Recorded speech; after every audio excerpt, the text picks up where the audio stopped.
Yeah, we play obviously a lot of gigs that we play with other metal bands, but a lot of those bands are these very extreme. They all play as fast as they can play, and those kinds of bands. And we're not like that at all. We're heavy enough that we can satisfy a metal crowd, but we've got a bit of a groove about us that we're getting quite used to people saying, "I don't normally listen to heavy metal, but I can listen to you guys." Right.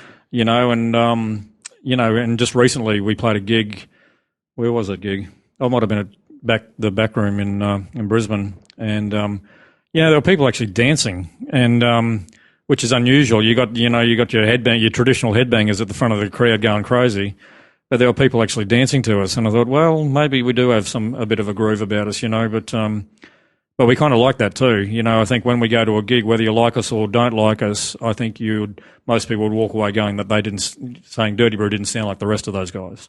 Yeah. And it's nothing that we consciously tried to come out with. I mean, originally we were basing our music on a southern metal band like Pantera, that kind of a sound, but somewhere along the line it's sort of turned into what it is now. But we've actually got a song that's a very 80s sounding song.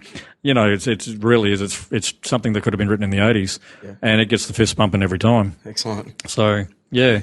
Well, I've came to this conclusion really late that we're Aussies.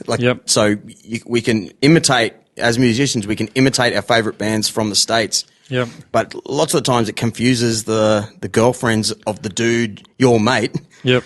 The girlfriends come along, you come along and see the band, and you can almost see it on their faces, like, but if those people can only dance, I wish I had have known this back in the day when I was in an original band. Like, sure, we get these people actually moving. You've got something, am I right? Like, and the way Metallica took off is probably because of the population of the city they are in sure. America. Yeah, different minds. Yep, all these kids, started moving to this music. Yeah, whether we can recreate it in this country. Yeah.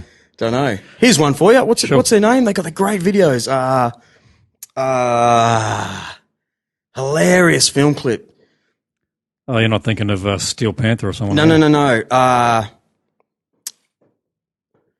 Damn it, it'll come to me. Aussies from Melbourne. Great metal band. The parking ticket video. Why, Drew? The band is called King Parrot. I'm just interested in, I probably know it, but it's not coming to me right now. Yeah. Yep. So when was the last gig? Last gig was, where are we? Not last weekend, the weekend before. And we're playing this Friday night. Yeah. Where's that? This Friday night we're playing at it's called Club Greenslopes, in Brisbane. Right. Yeah, with a few other metal bands. So, yeah. Hopefully should be a good night. Haven't played there before for me personally, but yeah, apparently it's not a bad venue. Who's here's a good Brisbane band you know of. They're getting some crowds. Metal band? Yeah. We've become quite pally with a band called Cold Creature. They've actually got their own studio and everything at the lead singer's house, and he's quite a talented sound guy as well. But they're becoming quite popular. We're tending to we've all just become quite pally. As far as bands go, we don't sound really anything alike. They're a heavier band than we are, but they are they're pulling a pretty good crowd now. There's a band called Parameters. We're actually from down here. They're a great band. They're a really good band.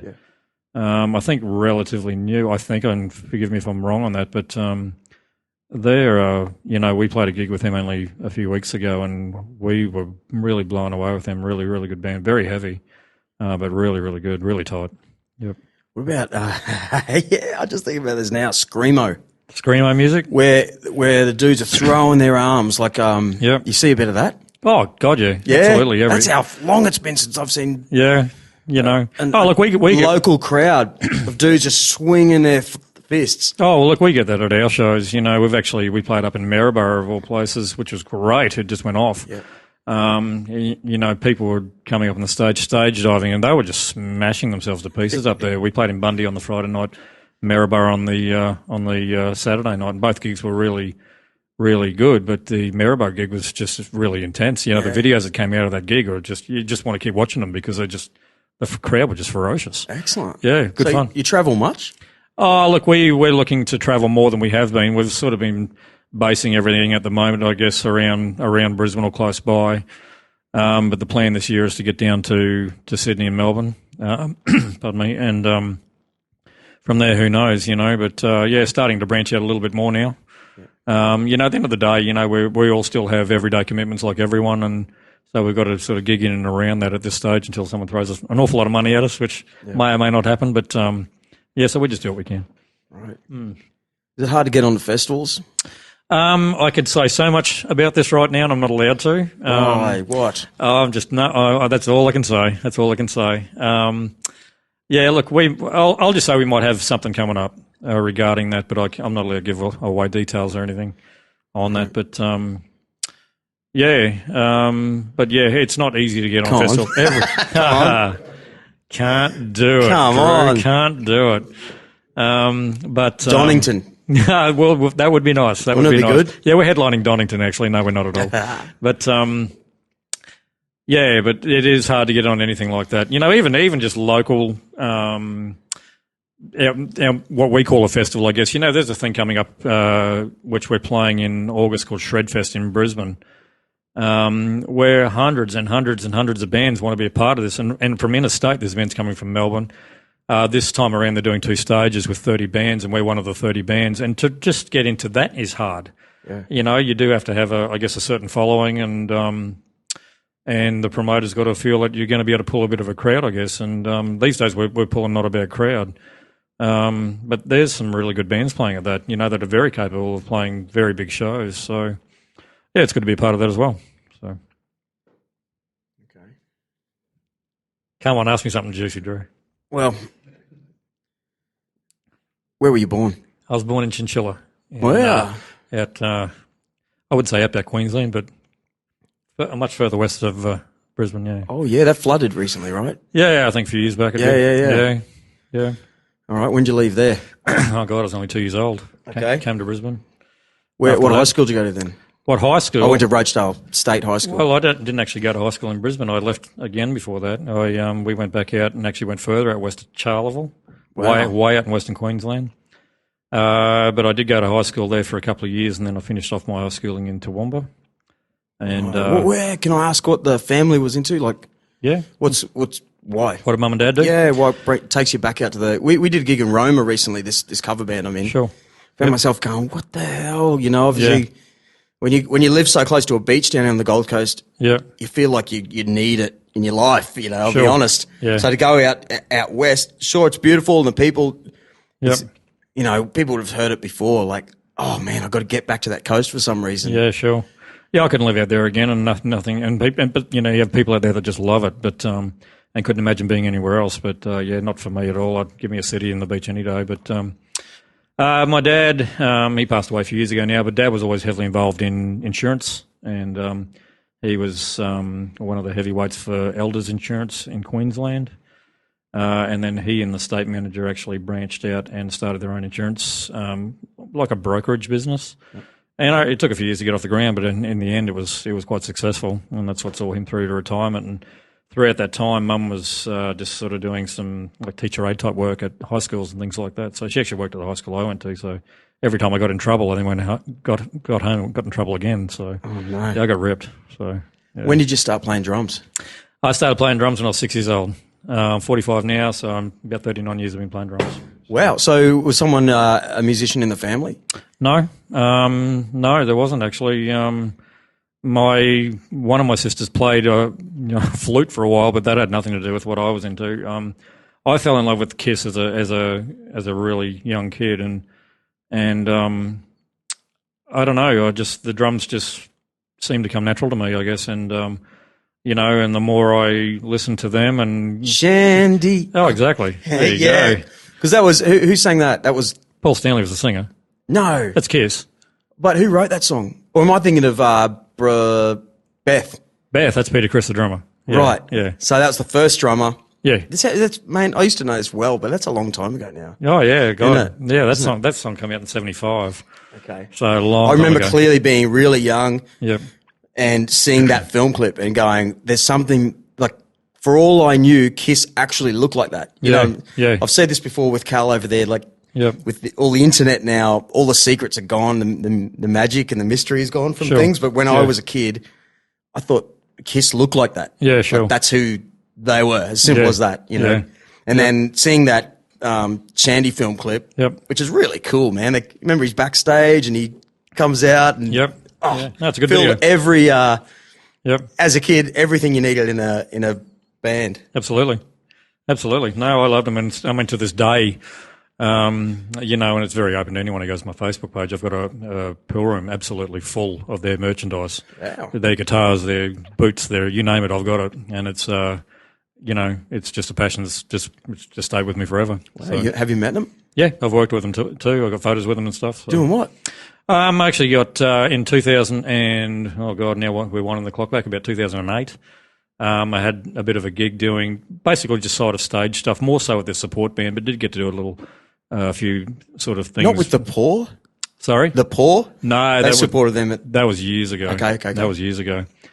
I was at that gig too. I've never... Well, Julian sat here just wow. a couple months ago. Yeah. Oh, that's cool. Yeah. He told me about that tour, but anyway. Yeah. And then in 2013 I got to go backstage and get the whole photo with all the guys and all that stuff too. So, yeah.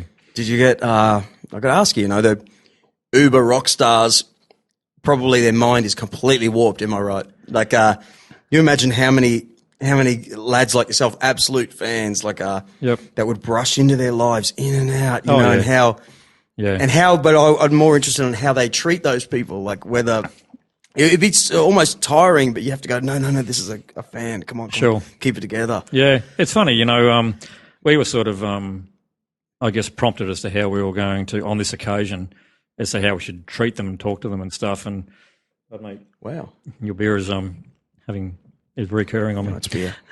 Good. But and we were told that Gene Simmons probably wouldn't have any time for us and things like that, and which was not the case at all. He was the kindest of the lot. Wow. He was amazing. I got an awesome video of me standing there shaking his hand and things like that. Still in his boots?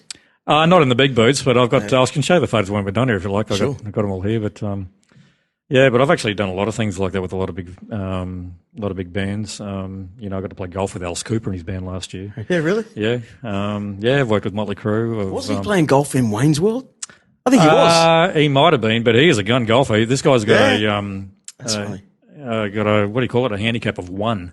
This guy's borderline pro. He's an amazing golfer, but he does this before every gig. He plays golf in every town, so he's probably playing 5-6 times a week, and I'm a terrible golfer, but no. Isn't it amazing the smoke and mirrors of rock and roll? Like, you would have sworn in high school that Alice Cooper did not play golf. Oh, God, no. Well, back then I don't think he did. I think he was too busy drinking. But well, that's what I mean about the smoke and mirrors and the magic of the product and the branding of the band. Like, I was played bass in a original band recently, the Bastards. Yep.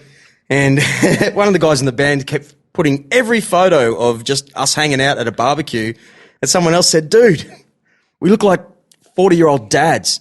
Like, you gotta pull back all the photos of this band and only put out a certain amount to give the mystery of who this act is. Sure. So when the music comes out, these photos need to match, which is what was really easy in the old days because it was just like a record, the record sleeve, and the stories that people were telling you from the other town about the band they saw on the weekend. Yeah. Yep. But now it's this saturation of bullshit, too many photos and it's hard to control. Yeah, that's right.